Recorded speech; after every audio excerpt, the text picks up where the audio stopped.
Bom dia. Abacuque 3, 7 a 15.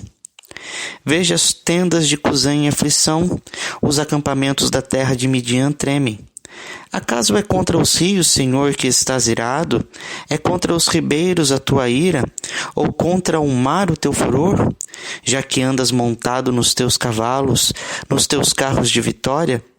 Tiras a descoberto o teu arco, e farta está a tua aljava de flechas. Tu fendes a terra com rios, os montes te veem e se contorcem, passam torrentes de águas, as profundezas do mar fazem ouvir a sua voz e levantam bem alto as suas mãos. O sol e a lua param nas suas moradas, ao resplandecer das tuas flechas sibilantes, ao fulgor do relâmpago da tua lança. Na tua indignação, marchas pela terra, na tua ira, calcas os pés às nações. Tu sais para salvamento do teu povo, para salvar o teu ungido. Feres o telhado da casa do perverso e lhe descobres todo o fundamento. Traspassas a cabeça dos guerreiros do inimigo com as suas próprias lanças, os quais, como tempestade, avançam para me destruir. Regozijam-se como se estivessem para devorar o pobre e as ocultas. Marchas com os teus cavalos pelo mar, pela massa de grandes águias. Em todo o Antigo Testamento, Deus é louvado e descrito como um grande guerreiro que vem para batalhar pelo seu povo, que batalha as guerras do seu povo. De forma semelhante, a oração apresentada pelo profeta Abacuque, ou melhor, o canto que ele mesmo compõe para louvar a Deus pelos seus grandes feitos, descreve Deus como um grande guerreiro que vem batalhar pelo seu povo. Depois de ter recebido de Deus as palavras de que Deus suscitaria contra o povo de Israel os babilônios para cumprir os seus propósitos de juízo e de disciplina, o profeta Abacuque louva a Deus descansando e confiando em seu caráter e em todos os seus propósitos, pois bem sabe que Deus é aquele que não pode fazer prevalecer o mal, mas que também trabalha pelo bem de todo o seu povo, preservando a sua vida e cumprindo seus propósitos redentivos em todos os aspectos. Estes versos nos apresentam primeiramente Deus como o grande defensor do povo de Israel. Os versículos de 8 a 11 remontam a acontecimentos na história do povo que lembram quando o povo atravessou as águas do Mar Vermelho e do Rio Jordão, sendo liderados por Moisés e Josué, respectivamente. Deus ali fez com que os cavaleiros de Faraó sucumbissem debaixo daquelas águas. Fez com que as águas do Jordão não se fechassem sobre o povo de Israel ao passarem para conquistar a terra prometida. Deus também libertou o povo da opressão de Císera, o qual vinha contra o povo de Israel, como descrito no livro dos Juízes. E também estava junto pelejando com Josué, fazendo parar o sol e a terra em batalhas para a conquista da terra prometida.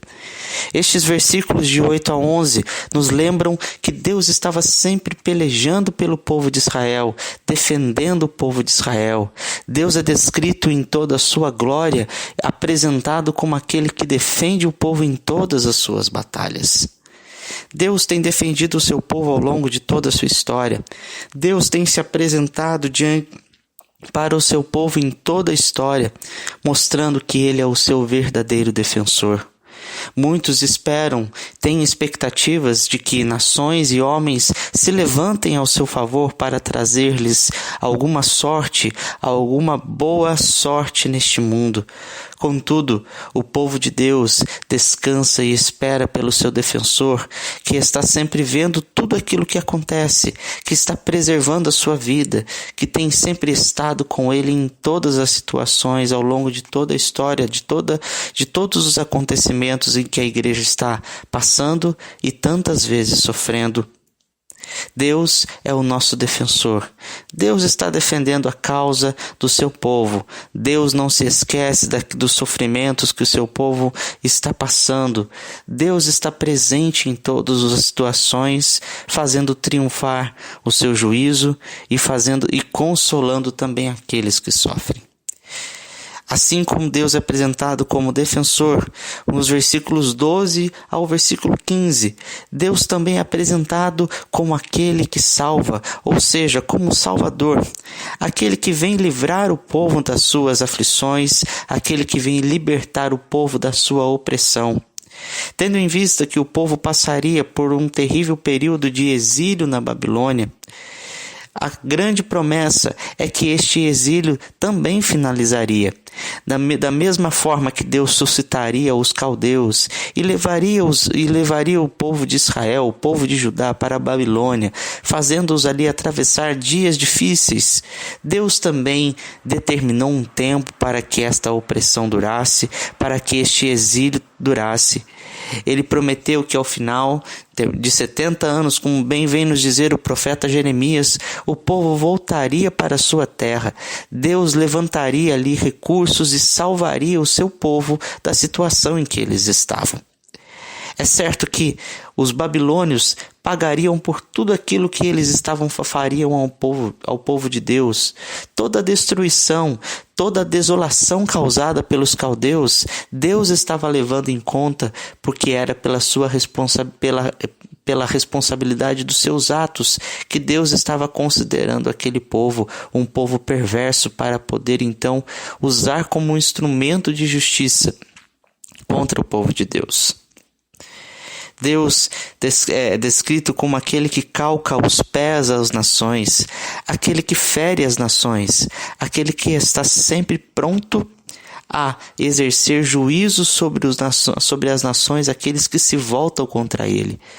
Muitas vezes nos deslumbramos com um poder que muitas nações exercem sobre outras, com um grande armamento, com a grande economia, com o grande poder tido por líderes mundiais. Contudo, Deus é mais poderoso do que qualquer nação ou império que já existiu. Ele levanta-se para poder fazer justiça ao seu povo, independente do tempo em que ele esteja vivendo. Deus também é aquele que salva o seu ungido, que sai para salvar o seu ungido, para livrá-lo das suas aflições. Certamente esta salvação se refere ao período em que o povo viveria ali na Babilônia como exilado, à situação devastadora em que eles se encontrariam. Deus não permitiria que essa situação perdurasse por muito tempo, mas assim como ele era defensor, ele também era salvador. Ele salvaria o povo de tudo aquilo que eles estavam vivendo naquele instante. De certa forma, esta salvação aconteceu para o povo de Judá.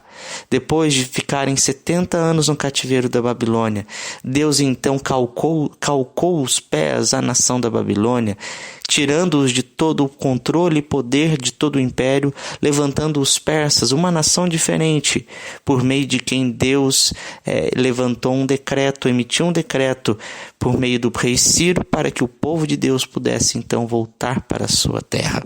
Voltar para edificar os muros da sua cidade, da cidade de Jerusalém. Deus é aquele que calca os pés das nações, é aquele que salva o seu povo das situações de aflição em que eles estão vivendo, e também aquele que destrói o mal. Deus exerceu juízo sobre os babilônios. Ele mesmo fez com que as armas com que os babilônios usaram contra o povo de Deus voltasse contra eles próprios, fazendo com que eles mesmos perecessem pela sua própria mão dirigida pelo próprio Deus, que governa todas as coisas. O juízo veio sobre aquele povo, o juízo se estabeleceu e Deus então permitiu, redimiu o seu povo, fazendo-o voltar para a sua terra. É claro que todos esses relatos do Antigo Testamento nos lembram de uma história maior, nos apontam para a grande redenção que Deus fez acontecer ali por meio do seu Filho Jesus Cristo na cruz do Calvário. Deus enviou Cristo para ser o nosso defensor, aquele que intercede por nós em todas as situações, aquele que veio a este mundo, que se encarnou-se e como homem viveu, experimentando as nossas dores, os nossos sofrimentos, as nossas fraquezas, porém sem pecado, um homem perfeito que experimentou a vida humana de fato como ela deveria ser, como ela deve ser para todos nós. E nos defendeu diante das acusações de Satanás, diante das acusações do inimigo, nos amando e se entregando por nós naquela cruz do Calvário. Além de ser o nosso defensor, Cristo é sobretudo o nosso grande e maravilhoso Salvador, que nos redimiu completamente, que cumpriu todos os propósitos e profecias e palavras descritas do Antigo Testamento a respeito da redenção de Deus para com seu povo. Se hoje somos parte da família de Deus, é porque Cristo fez a sua obra, consumou a sua obra na cruz do Calvário, e ali levando sobre si os nossos pecados, as nossas dores e aflições, ele se entregou a si mesmo para nos salvar. E então, de fato, Cristo ainda prometeu que voltará mais uma vez e exercerá plenamente o juízo de Deus sobre todo o mal, sobre todos os maus, sobre os perversos e aqueles que se voltam para perseguir o povo de Deus ao longo de toda a história, ao longo de todas as épocas. Deus não permitirá que o mal fique impune com os seus feitos e com toda a sua obra que tem acontecido, pois Deus mesmo, Ele dará paga por tudo aquilo que tem acontecido pelo mal que está acontecendo no mundo. Por isso, cremos que Deus é o nosso guerreiro, Jesus é o nosso guerreiro, o nosso defensor e salvador em todas as situações. Se hoje estamos vivendo, se hoje estamos aqui neste dia, é porque Deus batalhou por nós, é porque Deus guerreia as nossas batalhas, é porque Deus está por nós e contra Ele ninguém pode prevalecer. Você confia neste Deus que é guerreiro e que está batalhando por você? Você tem depositado a sua fé e a sua confiança neste Senhor, que da mesma forma como Ele guerreou por Israel, guerreia por você? Confie em Deus em todas as situações. Nesses momentos, nesses dias difíceis em que vivemos, a nossa esperança está firmada no Senhor, que governa todas as coisas e que colocará o fim para toda a maldade que existe no mundo no dia da sua grande volta. Confiemos em Jesus. Bom dia.